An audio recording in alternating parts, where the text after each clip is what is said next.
Não poderia ser diferente após a formação de sua família, sua dedicação ao trabalho, conhecer a história da Amazônia. Bebe-se na fonte de Mário Ipiranga Monteiro.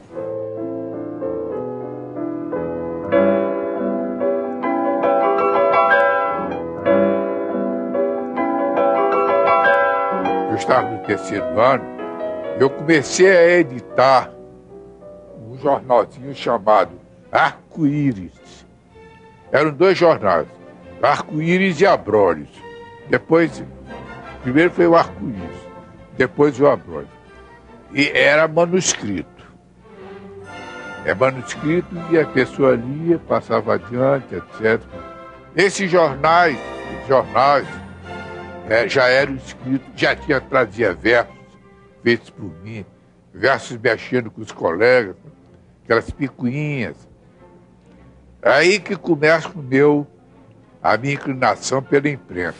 Meu pai era um aventureiro, adorava aventuras. Começou sua vida intelectual, ainda estudante do Colégio Dom Pedro II, hoje Colégio Estadual do Amazonas, escrevendo poesia, contos, publicadas nas revistas e jornais do colégio e também nas revistas e jornais do Sul. Nós tínhamos em casa jornais, nós fizemos um jornal, eu e as Emilcos, fizemos um jornal, o jornal O Paio, nós chamávamos O Paio, era coisa mais de zoação, de gozação. E o papai adorava aquelas reportagens que a gente fazia. Ele achava espetacular aquilo, ele ria, ele sorria com a gente.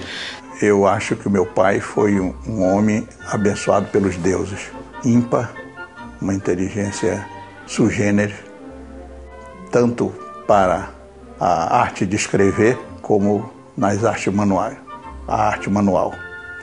O papai era dotado de qualidades que muito pouca gente, entendeu, possui. Por exemplo, desenhar, pintar, fabricar objetos, entendeu, manualmente. Concluído o curso do Colégio Estadual, ele partiu para o interior. Foi visitar o Rio Branco e o Rio Negro.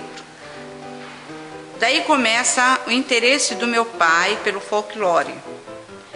A caminhada dele pelo Rio Negro e pelo Rio Branco levou a assistir muitas festas, tanto festas indígenas como festas dos mestiços, e daí se apaixonar pelo folclore e começar a recolher as lendas, os mitos e trabalhar na área do folclore.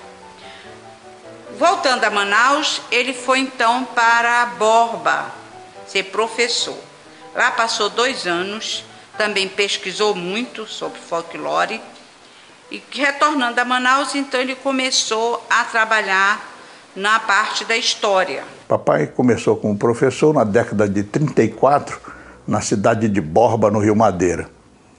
Posteriormente ele veio para Manaus e aqui em Manaus ele substituiu na cadeira de Geografia Geral do Colégio Estadual do Amazonas o professor Agnello Bittencourt. E durante 40 anos ele lecionou nas turmas da manhã, da tarde e da noite, Geografia Geral. Lecionou também Geografia do Brasil, foi professor também do Colégio Dom Bosco por uma época e finalmente foi professor da Universidade do Amazonas, hoje a UFAM. As viagens que o papai fazia pelo interior, eu acompanhava, era muito saudável, era muito gostoso ter um pai como Mário Ipiranga. Eu lembro bastante do papai e constantemente das próprias ações dele, como professor, por exemplo. Ele era rígido como professor, como educador. Inclusive existe um fato que todo mundo comentou, que foi ele chegou a reprovar minha própria irmã, entendeu? Então isso daí é um fato dele como professor. Como pai dentro de casa era maravilhoso. Qualquer coisa que nós precisássemos, ele estava presente. Mas o que ele gostava mesmo era de escrever, de ser professor. Ele sempre disse que ele era professor, jornalista e escritor. Ele nunca se interessou muito pela advocacia. Advogou no início, mas depois abandonou. Então começou a trabalhar a história, começou a trabalhar o folclore e começou a desenvolver outras partes que ele ainda não tinha entrado, que era a literatura e teatro, novela que ele escreveu, que foi passou na TV Baré, e a peça que ele escreveu que foi encenada na Avenida Eduardo Ribeiro. E então passou a trabalhar em outras áreas. E toda a vida dele foi escrever. Meu pai tem mais de 200 títulos publicados, entre livros de maior envergadura, com livros menores e trabalhos em jornais, em revistas, com mais de 200 títulos publicados. Foram mais de 200 títulos, muitos prêmios, uma vida dedicada à literatura e à história.